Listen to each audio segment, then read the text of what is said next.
Good morning and welcome to today at the races here at Pimlico Racecourse on this absolutely stunning day here in Northwest Baltimore. Keith, before we get to the weather and the races, hey, first of all, good to see you. Good to be seeing back you. on set with you Yes. once again. Yep. And also, tell me about your little trip to Del Mar. You came in off the bench as a chart caller out there at Del Mar. Your first visit to Del Mar. Yes. And what were your thoughts? Oh, that was really not like work, but yeah, I'm a little envious of our chart calling team that they have the pleasure of going out to Del Mar. But yeah, just the facility itself, the surroundings, the beach. I mean, it's all it's cracked up to be. So hope to get back there. I told the guy, I said, listen, you want to take another vacation next year at the same time? I'll be willing to go. I'll be ready to go. My wife, she wasn't too happy because she couldn't kind of make things work. But my buddy Action Andy made a trip out with me, and he certainly enjoyed it. Caught up with Carulli. Saw Frank Carulli. Cool. Stopped in from Vegas, made the trek over, and a buddy of mine, Scott Johnson from L.A. So a lot of fun. Good racing. It was. I think Graham had 2 winners that weekend. So looking forward to getting back there. So a little Mid-Atlantic impact on the races at Del Mar. That's great to see. And could you see the ocean from upstairs? I could. You could. Yes, I Very could. good. You've got to be in the right spot. It's not like you just look out there and see it. But it is there.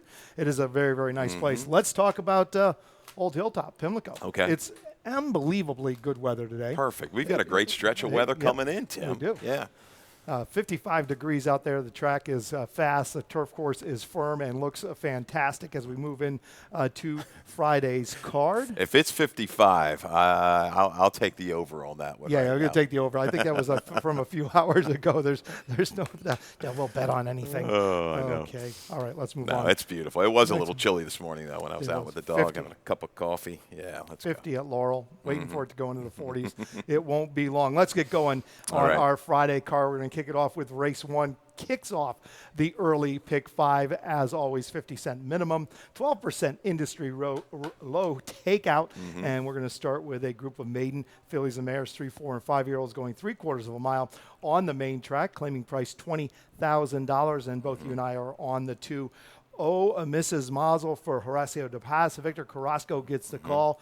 Drops down off of a little bit of a break for De Paz. He hits at about 17% industry average off this layoff. Yeah, he hasn't run a lot of horses either, Tim, in No, Maryland he the last few hasn't. years. But the last 5 years at Pimlico, 4 for 13, 31%, 8 for 13 in the money. Speed was not kind. It wasn't that last race. It wasn't kind to speed, I should say. The 1, 2, 3, horses early. They just dropped right on out of it. A little freshening, some questionable speed types in here. That little drop, that little stat, and the company lines kind of say, okay, we're going to give her a pass off of that last race in New York. Kind of sit in that stalking position. She doesn't have a ton of early speed. I don't think she's quite as quick as Lady Whistledown or Two Sides Ransom, but I think this is the kind of group that she can make a run into and make an impact. And she's coming out of that race at Belmont. Hasn't run since June. Wasn't very good. But you go back on her form, going 3/4 of a mile earlier in her career. They were okay by the numbers. They weren't great results, but okay by the numbers. Working just all right down there at Laurel. Nothing sensational, but it looks like she should be able to handle this group. You have the 6 Grisette in the mix. Robbie Bales, Horacio Caramanos. Hey, look, this one's just got to get away. I mean, 4 for 4. This one has failed miserably at the break. That's been the key. Again, last time, not awful, just a slight hop at Timonium. Tough to make up ground, but I called her kind of late, finishing up with some interest. So if things get a little contested up front, third time here for Robbie Bales. Has a chance to run into it at a good little price. The 4 is Lady Whistledown for Lacey Gaudette. This one will be making her second start off a little bit of a layoff. This is another filly who actually ended up getting a good result in her last race, going 7/8 of a mile, but didn't get away. A bit better break was certainly going to help. Yeah, she was real keen too. Once after the slow start, she kind of drug her way up the contention. Humphrey had to tap the brakes, then eventually found a little bit of room, ran on late, steadied slightly at the wire, but then the gallop out is what caught my eye there. She kept going. I think with a good break, she's going to be right up there with the flow today. Could take them a long way. And she's 3-1 on Be a the shorter morning price. line. Race 1 kicks off the early pick 5, as always, here at Pimlico. Race 2 starts the early pick 4. And Keith, you put together a ticket. Let's see how you played it. Yeah, we've got some really tricky races today, especially on the turf. It's kind of all weekend working through these cards, so I expect some prices to pop. 3, 5, 10, 11. We're going to go 4 deep to get you started. Race 3 with the 2 and the 4. May the horse be with you. Second time back with Ness. No More Talk. First time off the claim for Kieran McGee. Expect to jump up there. Race 4 with the 3, 5, and 9. Wrap it up 2 deep in race 5 with the 4. Green Beans, well-bred, 2-year-old by American Freedom. We'll talk about that family. And the 6, Landon Jack, who has that experience in speed edge over these horses. $24 ticket for the early pick 4. And Keith Fusel, race 2 is on the turf, going 1 mile. Fillies and mares 3 and up, which have never won 3 races. And Keith, both you and I have the 10 Evangeline Allens on top for Bobby Glaceris, who's having himself a nice meet here this fall. Horacio Caramanos gets the call. Let's look back at this one's race on August 13th. Down there at Laurel Park, we're going to pick it up at about the 3/8 pole. Yeah, we're going to pick this one up on the 3/8 and settled, early, but then came under some pressure leaving the far turn. And this is the second time off the claim for Glaceris. And I like the progression that she's making. I think she's a little bit better at a mile of what she's going to run to today.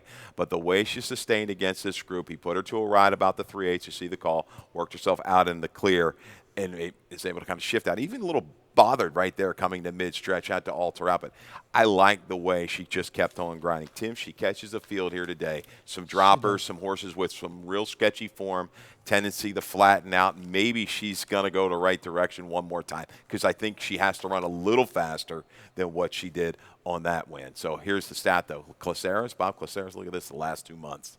8 for 29, 28%. Yeah, 14 of 29 in the money with an ROI of 270. So outer post has enough, positional speed to drop in, sit and get some cover, bring a finish again. I think Beckon is going to be sent from the outside. Beckon has shown good speed in the past. She's run some of her better races right over this turf course behind me. Barbosa, he likes to put horses into the race early, give him a chance to win. Does a great job. Beckon holds for a share, and Wicked Memory, third off the break, needs some cover. Had a very good trip. I went back and watched that race this morning. Sitting perched 3 wide off of a duel, dropped in, no kick. Might want a little bit of cover. This is kind of like the now or never spot, it looks to me, for Wicked Memory. Mercury, we're going to see what she's like going forward. Yeah, I mean, look, she's this will be third off the layoff this afternoon. You go back to her races from last summer. Oh, yeah. They're good races, so she can round back into that form that she was last summer, third off the layoff, which she very well could. She wins this race. Absolutely. She wins this Absolutely. race. She wins it clear if she gets back to those figs. Yep. Oh, yeah. Absolutely. No doubt about that. Interesting race in our race 2. No wonder you went 4 deep there. Race 3 is for 3-year-olds and up, which have started for a claiming price of $8,000 or less in their last 3 starts, or claiming price $12,500, going 3/4 of a mile. And Keith, you have the 4 No More Talk on top. This is a 10-time winner. First off the claim for Kieran McGee. Oh, a lot to like. And look at the last race on the page of the PPs, October 23rd of 21. Maryland Million starter, right? I guess that's what he's gunning for. For this one right here, right? Claim off of a win at Colonial. Third place finisher came back to rent a pretty good number. I think it was a high 60, 70 number. No More Talk. It might not have quite the speed of a May the Horse Be With You. A Jimmy the Kid is certainly quick, right? And even to the outside boondoggle. But they claim this guy for a reason. Certainly can move up. Kieran off the claim. With this kind of layoff off the 31 to 60-day break, he's 27%, 14 to 52 the last couple of years. So I think we're going to see a little jump up for No More Talk to kind of sit mid-pack and grind it out. Work since the claim on September 9th, right here on that oval behind us. We always talk about giving the horses that are stabled here at Pimlico, when we're racing here at Pimlico, a little bit of an edge. If there's jump ball, I always go with the horse stabled at Pimlico. Let's talk about May the Horse Be With You, and the outside horse Boondoggle. We have a video from their last race on September 3rd at Timonium. Boondoggle got the best of May the Horse Be With You that day, but let's pick it up here as they go into the far turn. And Boondoggle off the claim from a nickel condition race up to the open and just sat there chilly 3 wide and relaxed very well down the backside and went on the attack, leaving the far turn. Is able to open a clear lead. And hold sway, was dead firm to the wire. I like that effort there. May the horse be with you. A little further back, on the Timonium track. It might have been the first time there and just kind of shifted up. But I like the finish. May the horse be with you. You've got Barbosa, second off the claim. This is a reclaim for Jamie Ness. And they like this horse. He'll be a little bit closer this afternoon. I have the 3, Jimmy the Kid, on top, Tyler Liapestino for Rudy Sanchez Solomon. I'm going to give him a little bit of a pass. The last 2 starts had a little bit of trouble in the last start. But, you have to go too far back, 3-4 races back, and you're going to see some good races with some good solid figs that are good enough here. The 3-back race wins it, yep. and wins it clear, but a little disappointing last time. It was a tougher starter at Timonium, but when you're breaking down the speed, I think he's going to be able to clear. Rapid Response doesn't look like the same Rapid Response. Jimmy the Kid trying to set sail, maybe scoot away around the turn, see how far he can go. And Rapid Response, Javan Toledo, Anthony Ferrier there in race 3, turning back to 3/4 of a mile. But you're right, might not have the gas that he once did have in the one Rapid Response. Race 4. Okay. Rainbow Pick 6 starts right here in race 4. I put together a ticket, and this is how I played a $43.20 play. I go the 3 deep here in race 4. I use the 6, the 7, and the 9. I'm going to single on a Roan Burgundy. Yeah, I'm going way out on a limb. I'm going to single on a first-time starter for Brittany Russell, but it's a little risky, a bad break or anything like that, but she usually has her horses pretty well prepared, so I'm going to single there. I couldn't find another single that I was as confident in.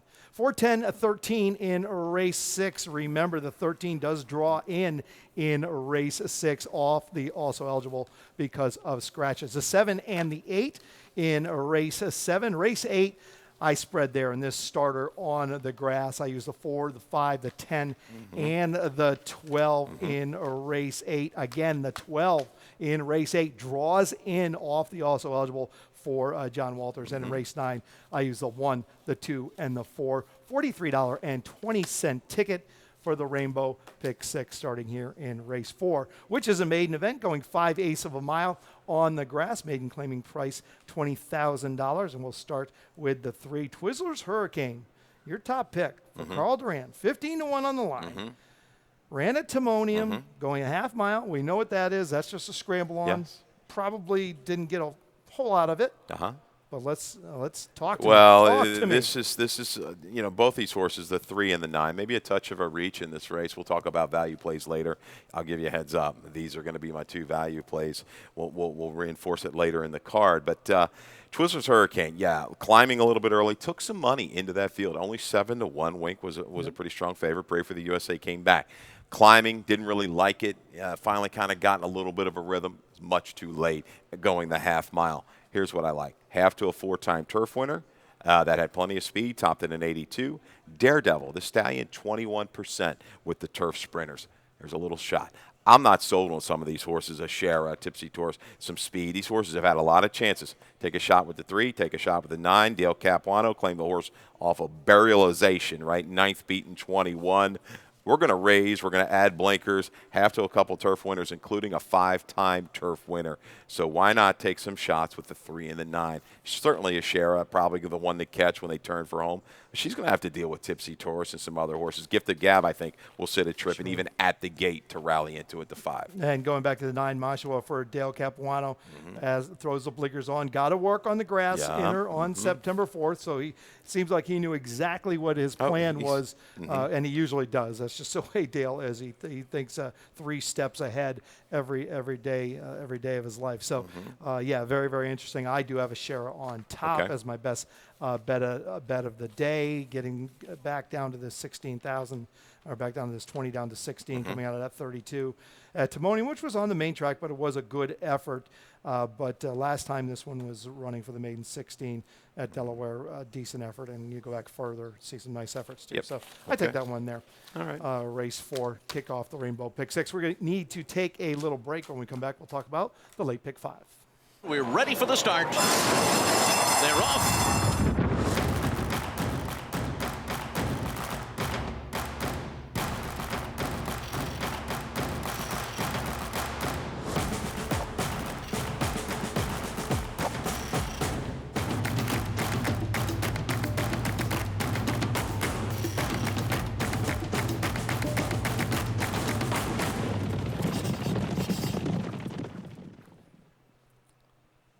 Welcome back to Today at the Races. We'll restart here with a race number 5. This is the Maiden Special weight going 3/4 of a mile on the dirt. A little disappointed that this was a nice race to start, but we do have 4 scratches out of the body of the race. Scratch the 1, the 2, the 7, and 5, right? And the 5. Yeah. Yes, the 5. I missed the 5. Well, why'd they scratch? Well, my guess is Brittany Russell has a first-time starter in there who she's very, very tough. We both have this one on top. My single on my rainbow pick 6 comes in here.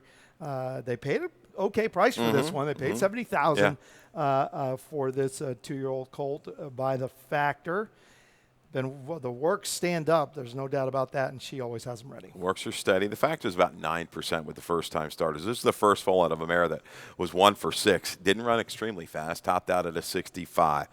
Tab the tote. I'm sure some money's going to come in the shorter field. Maybe you're right. Maybe the word's out, and I didn't get it, but maybe scared off everybody else. But I think Brittany could run the mule from. They're all going to, except at Timonium, they had that horse at 11-1. They got it done first out. That was just crazy. Lined at 3. Well, your bad line maker there. But Landon Jack, experience. We're going to look at his last race against Johnny Z from Albany. He ran really big, 3-1. We do have that video. We guys? have that video from August 21st. We're going to pick it up at the quarter pole. All right, at Laurel Park. Landon Jack, prior to this, out of the gate, he was 2 in front in the blink of an eye.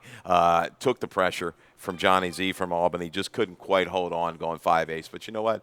He's dead game to the wire. We showed this video the other day with Johnny Z from Albany. He ran well. He looked like a winner turning for home. He did. The Florida Invader just got the better of him, and he just backed up. I don't know. Something would have missed there because he just kind of backed up too quick for me in the final 1/8 of a mile. I'm going to wait and see. Yes, I think Johnny Z is going to come back and be all right. To keep the tabs on him. But Landon Jack, sharp jump up in the figs. Dead game there to the wire. Experience counts, and he goes to the front. Catch him if you can. Catch them if you can, but you know these Brittany Russell horses in Sheldon, if they've got, if they're have speed and they're quick out of the gate, and this one appears to be looking at those 2 works in the morning out of the gate. You know, Sheldon's probably going to put that one on up there on the engine too. So we'll have to see how it all shakes out. But race 5, Maiden Special weight going 3/4 of a mile on the main track. Let's move to race 6, 2 lifetime, 45/8 of a mile on the grass course for fillies and mares. And Keith, both you and I are all over the 10 chrome-plated heart for Justin Nixon. This one's never run a bad one on the grass in her life. And we're going to look at a race from July 23rd down at Laurel Park, where she got beat a length and 3/4 while running 4th.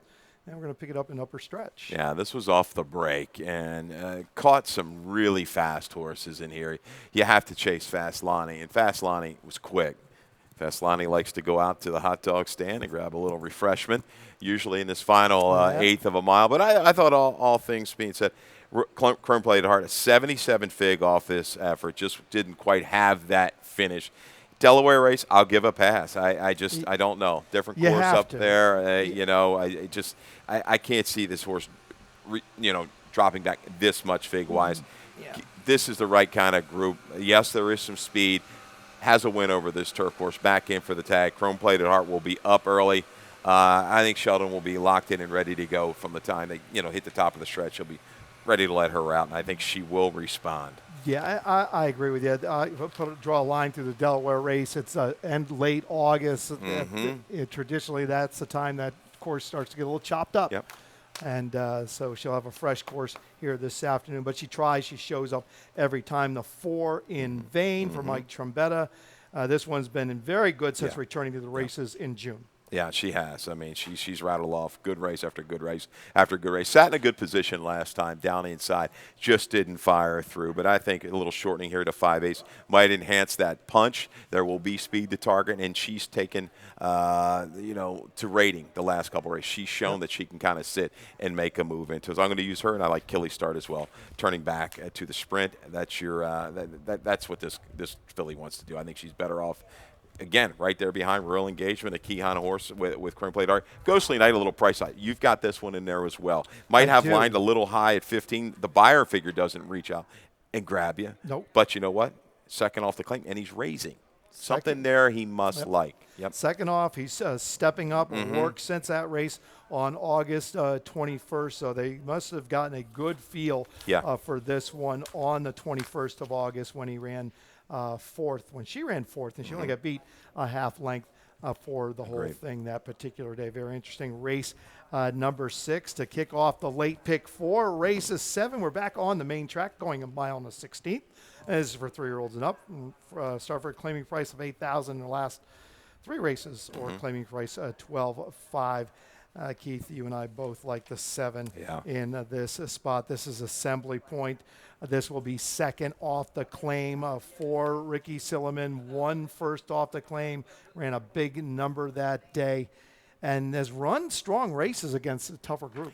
He has, and he faces a couple of horses that are shipping in, and we've seen it time and time again. Some of these Delaware figs, Penn figs, don't quite stack up. I mean, nice horses, don't get me wrong. Laddie Liam's been a good horse, Thorny Tail. But Assembly Point, that was more like a kind of a morning workout last time. If you were over there watching the race, just sat perched 3 wide off the duel. A similar type of horse that had similar figs, running against the same kind of company up at Penn, was in there as one of the favorites, and he just dusted him. So I think if he relaxes and looks as good as he did last time, he should be able to sit, stalk, and pounce. Because I think this is going to be a little bit contested pace. Thorny Tail, Laddie Liam, they're both going to kind of vie for that lead. I give a little edge here to Thorny Tail, though. I think he's got a little bit more back in the tank. I think he might just be a touch quicker early. We'll see. At Thorny Tail, it was part of the entry of Jamie Ness. Jamie did scratch the 1A. Wentz out of this spot. To the outside is Albertano. This is a horse who, I can draw a line through that last race on the grass, getting back to the main track here today for Rudy Sanchez Solomon. Yeah. Out of that Thorny Tail race, a little more difficult to close from deeper at Delaware. This track, this might suit him a little better, but he needs some help up front. Race 7 starter on the main track. Back to the turf course for race number 8, another starter event going 1 mile on the main track. So take out the 2 Smile Brian. But you have the 5 on top here. This is Daddy's Cozy. Why not? I like this one too.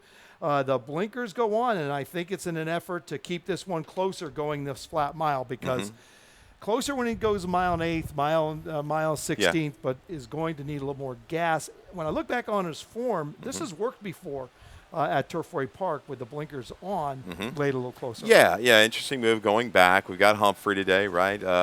Dropped a little bit of weight. This race was so close to me. When I looked at it, I'm doing the line, I'm looking at the race form, you see all the bold, of the names, the speed game. Everybody ran against each other down at Kelowna. They're all close, all within a length and a half. Trip is key. And then I like come to Daddy's Cozy. Yeah, he's beaten by Golden Decision, Resident Liberal. But the blinkers go on, a little drop in weight. Maybe he gets that tucked up kind of a trip. I think he finishes. This is the right level. He needs to be back here at the 12.5 and can make a run from just off of it. I think Billy Humphrey's going to have this horse well positioned by the time they hit the top of the stretch. I do too. And coming out of a first level allowance race at Laurel, where he didn't run bad. No. I mean, not a great result, but gets beat 2.5 lengths, but outrun early. The blinkers might sharpen this one up for sure. My price play of the day scratched. I was very disappointed in that, but in 3 Reefy. Reefy, I was going to tell you all about the Dam Sire Square Eddie. I went deep on that one. I was so disappointed that one scratched. But that's the way it goes. But I went 4 deep.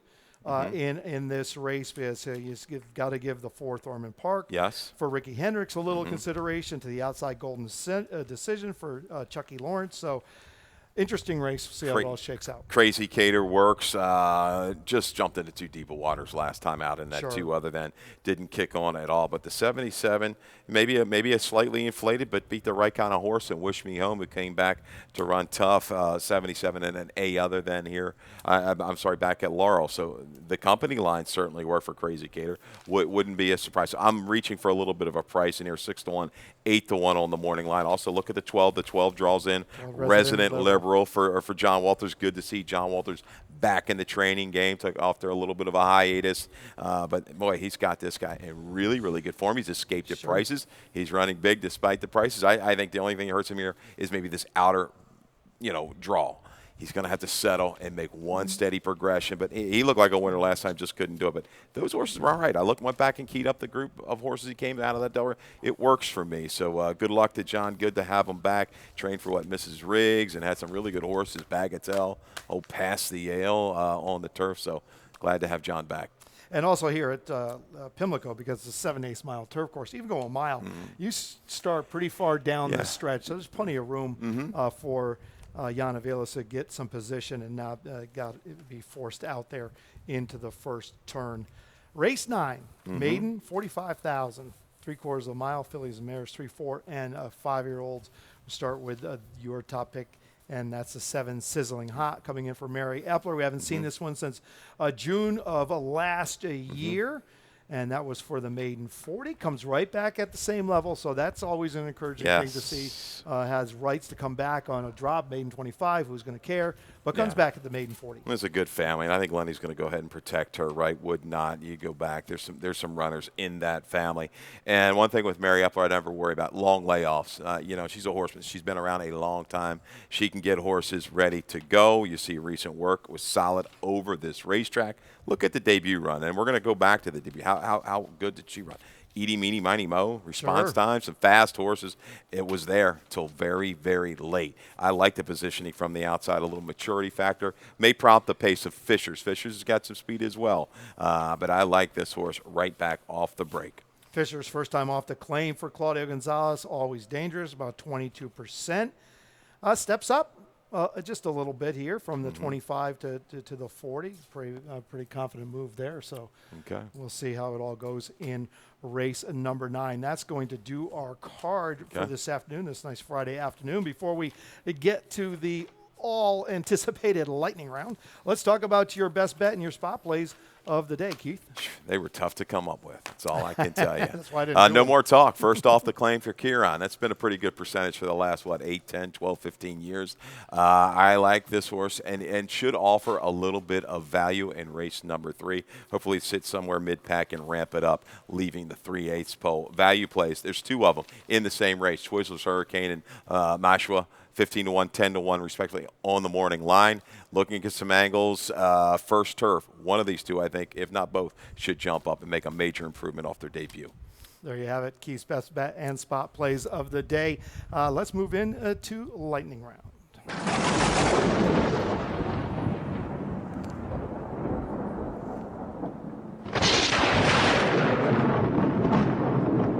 Well, the lightning round today consists of just what's coming up here at Pimlico and Laurel Park. Sunday is college day at the races. Higher learning here at the racetrack come Sunday. You can win up to $10,000 in a student sweepstakes. Hope to see a lot of kids out here, or a lot of young adult scholarly types.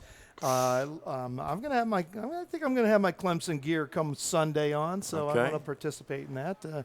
You went to Towson, didn't you? I did. Yeah, Towson, produced quite a few of the racetrackers, right? Gabby, Stan. Maggie, right? She was over there, Wolfendale.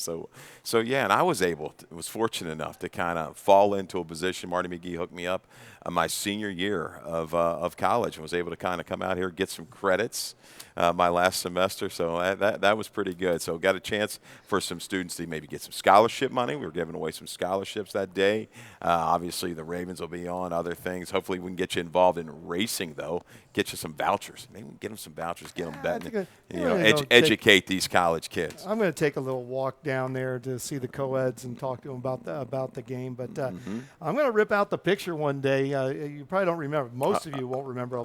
Some of you will. The racing. Oh, the racing times. The racing times. Yes, there was. When I actually had hair. Yeah, when you had hair.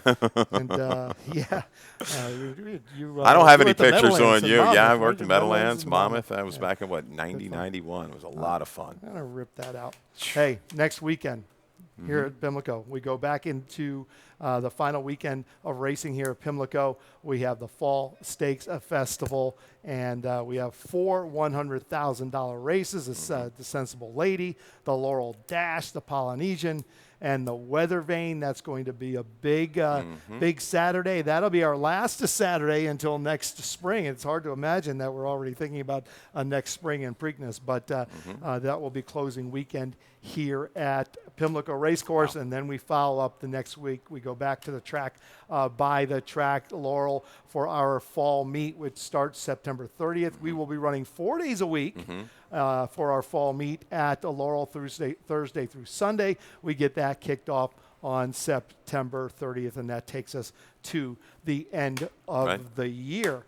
Keith, what a beautiful day. It's going to be a great day for racing. If you can come on down and see us, certainly do that. We've got some interesting races today. Yeah, get yourself, if you can, come out and enjoy the live card out on the apron, out on a little terrace box seat here. It's a great spot. You're not kind of blocked. You know, sometimes Preakness time, we've got all the tents set up. You got a clear view. This is a great spot to watch horse racing. So if you get a chance to come out, join us this weekend, please do. It's one of the best spots. You get up here on the veranda, you go see Sam at the bar, get yourself a beer or whatever, maybe just water. I'm not encouraging intoxication.